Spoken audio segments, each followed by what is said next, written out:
Hello, I'm Taylor Wilson, and this is a special episode of USA Today's The Excerpt. According to a report released by the American Medical Association earlier this year, 1/3 of American adults experience acute insomnia, an inability to fall or stay asleep for several days at a time, but 1 in 10 adults suffer from chronic insomnia. That's an inability to fall or stay asleep 3 nights a week for 3 months or more. The condition has potentially debilitating health impacts, including an increased risk of depression, anxiety, substance abuse, and even car accidents. So the question is, why can't we sleep? Here to help me dig into the issue is Jennifer Senior, a staff writer at The Atlantic, who recently went on her own journey to solve her insomnia and who shared her story in the magazine. Thank you for joining me, Jennifer. Thanks for having me. So let's start with a 30,000 foot view of the issue. I know you spoke with a lot of sleep specialists, did a lot of independent research for your piece, Jennifer. What's the big picture here on Americans' trouble with sleep? Right. Yeah. It's funny. I think the story was a little misnamed. I mean, this is really more a story about if you can't sleep, don't feel awful about it, because there are so many shaming stories about people, whatever solutions people seek out.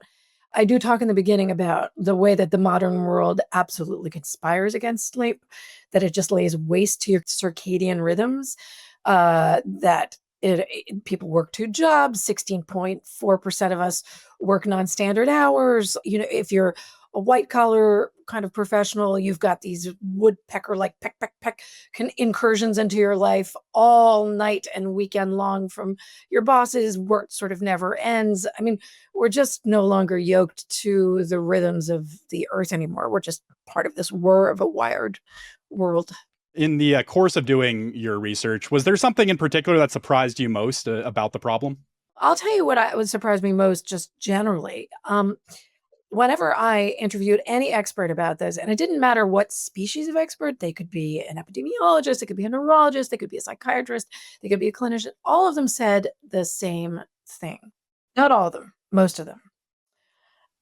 There is a slight misconception that you need 8 hours of sleep. There is some data saying this.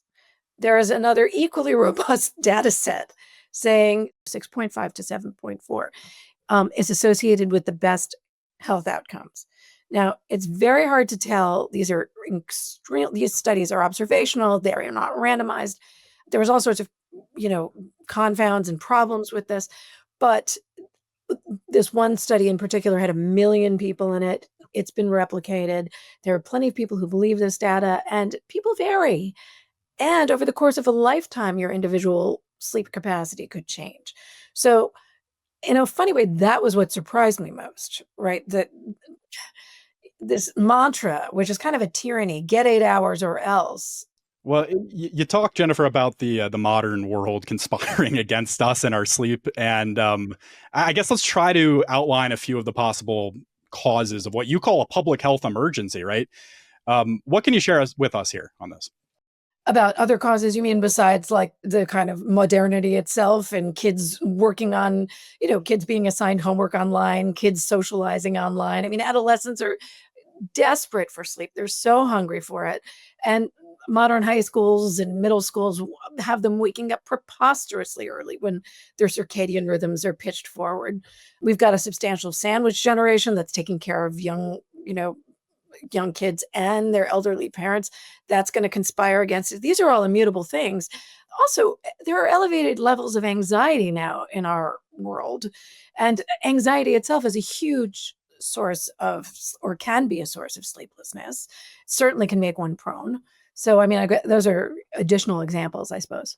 Let's talk through your story a bit here. When did you first realize that you had an issue with sleep, and walk us through your experience with insomnia, if you have it? It was 25 years ago, and it was a very mysterious onset. I cannot tell you what brought it on. To this day. It is a mystery. I had this extremely well-regulated kind of circadian clock. I fell asleep every night at 1. I woke up every day at 9. I lost my alarm clock. I still woke up at those times. I didn't have to buy a new alarm clock until I had an early flight one day. And yet, sometime very close to my 29th birthday, when virtually no circumstances in my life had changed, 1 iota, I had a bad night, fell asleep at like 5, thought nothing of it until they became more regular. And then I started doing all-nighters involuntarily. And I felt like I'd been poisoned. And to this day, I don't know what happened. But once that happens, a whole cycle starts to happen, right? Then people suddenly become very afraid of not falling asleep. And whatever kicked it off, whether it's mysterious or known, becomes irrelevant because then what you do is you start getting very agitated and going, oh my God, I'm not sleeping. Oh my God, I'm still not sleeping. Now it's 3 in the morning. Now it's 4 in the morning. Now it's 5 in the morning. Oh my God, I have one more hour, etc. Well, you did write in the piece about the many different recommendations that you tried to solve your own sleep issues. What were some of them, Jennifer, and did any of them help? Oh God, I tried like all of the things. This is before I sought like real professional help, but I did all the things. I took Tylenol PM, which did not work. I did acupuncture, which were lovely, but did not work. I listened to different, like a meditation tape that a friend gave me, did not work. I listened to another one that was for sleep only that did not work. I ran. I always was a runner, but I ran extra, did not work. Um, Gosh, changed my diet. I don't remember. I did all sorts of things. I tried different supplements, valerian root, all these things, melatonin, nothing, nothing. Well, you wrote in depth about one therapy that was recommended to you, and that was CBTI. That's cognitive based therapy for insomnia. Jennifer, first, what is this? And second, did you find any success by using this? So, cognitive behavioral therapy for insomnia, as you said, is the gold standard for treating insomnia. It's portable. You can take it with you. It's not like if you leave your sleep meds at home. The main tent pole of it, which is sleep restriction, which I'll get to in a minute, is very hard to do. I found it murder. The kind of easier parts, although they're still in a funny way kind of paradoxical, are you have to change your thinking around, this is the cognitive piece, around sleeping and insomnia. You have to decide, okay, I'm not sleeping. So what? Now, this is kind of funny because there's this din surrounding us that says, oh my God, you're not sleeping. You're going to die of a heart attack. You're going to, die of an immune disease. You're going to get cancer, all these things, right? You have to set that all aside and decide one more night's sleep that I can't sleep. So what, right? That's one thing. You have to change your behaviors, deciding that you are going to consistently go to bed at the same time, wake up at the same time, all that, and not use your bed for anything other than reading and sex and not even reading, sorry, just for sleeping and sex. The hard part and the most powerful part, but I found it brutal, was the part that said you have to restrict your sleep. You have to decide that you are going to, if you get only 5 hours of sleep, but you're in bed for 9 hours, you have to choose a wake up time. Let's say it's 7 o'clock. And then you have to go to bed 5 hours earlier, 2 to 7. That's all you can give yourself. And you cannot stop with that schedule until you've slept for the majority of those hours.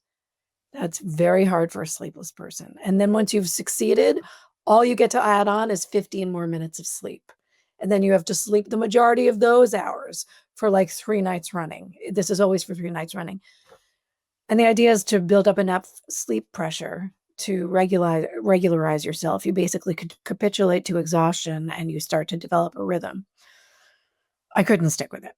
I was so kind of stupid and depressed with sleeplessness by the time I started it that it probably wasn't practical. And I refused to take drugs to help me fall asleep at the exact right hour, which many clinics recommend.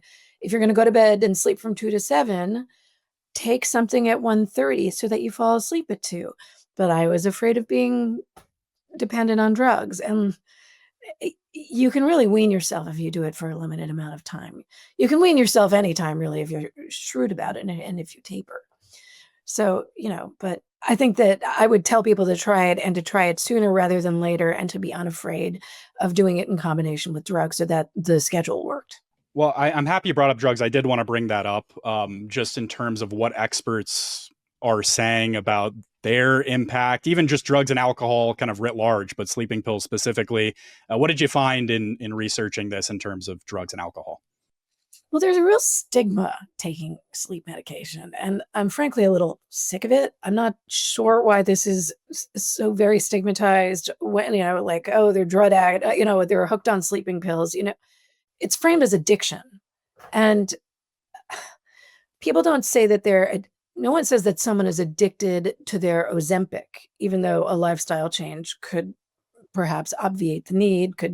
No one says that they are addicted. Oh, that person is totally addicted to their blood pressure medication, even though maybe a change in lifestyle would help change that, right?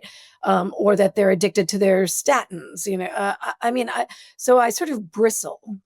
And there are those who prescribe these medicines say, like, look, if the benefit outweighs the risk and they're used properly, sometimes the real side effect is just being dependent on these drugs. And there's a difference between dependence and addiction.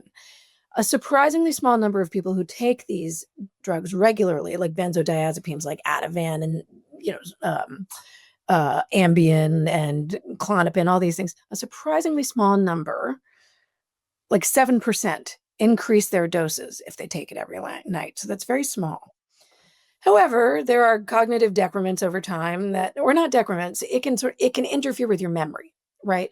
And it can increase your odds of falling as you get older. And those are, to me, the real persuasive reasons to get off. I want to back up a minute here to talk about something many may not be aware of, and that's that historically, at least in some eras, people used to sleep in 2 blocks. What do you know about this? How did this function, and really why did this kind of sleep pattern work for some folks? Well, it was sort of, I think, natural. It seems that this is, and it has not been proven everywhere, but there's plenty of both historical evidence and also some in a lab by this wonderful guy named Tom Ware that shows that if you sort of just put someone in a room, 14 hours of darkness, what will happen is that their sleep will naturally split into 2. They'll sleep for a phase, wake up for a phase, and then sleep for a phase again. And historically, there's all sorts of evidence that people would sleep for a phase, get up and read for a while, do some quiet things, do light tasks, maybe sing, maybe have sex, and then go back to bed. So there seemed to be 2 phases. And this was much easier to do when you were going to bed, when midnight was actually midnight. You were going to bed, right, when the sun had set or just after. You were tethered to the rhythms of the earth as opposed to a wired electricity run world. What is something you wish you knew when you first started on this journey? To get on it earlier and to not be as afraid. Cognitive behavioral therapy is, I think, often done in conjunction with taking something like Klonopin or Ativan or Ambien. And I was so petrified of becoming hooked on them that I refused to take them, and I couldn't get my sleep to contract as a result of it. My body was so completely dysregulated and confused it was so all over the place that I really needed something to regularize it and stabilize it, and I flipped out. And I think if anybody goes and tries CBT-I and their practitioner says to them, and it would have to be on their recommendation, do this in concert with a drug because you really need it. Don't sit there and freak out and think that you can't or shouldn't. I mean, that's really, because it happens a lot and people freak out a lot. All right, Jennifer Senior, thank you so much for coming on The Excerpt. Thank you so much for having me. Thanks for watching. I'm Taylor Wilson. I'll see you next time.